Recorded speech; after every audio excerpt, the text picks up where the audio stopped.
Alam mo kung bakit malungkot ka? Kasi madalas, tinitignan mo yung blessings ng iba.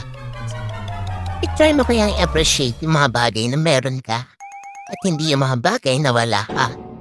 Maliit man o malaking biyaya yan, ipagpasalamat mo sa itaas. Yung iba nga, hindi kompleto ang katawan. Nagagawa pa din tumawa. Kaya kaibigan, huwag mong sayangin yung araw na dapat masaya ka. Alam mo kung bakit? Maaga kang tatanda.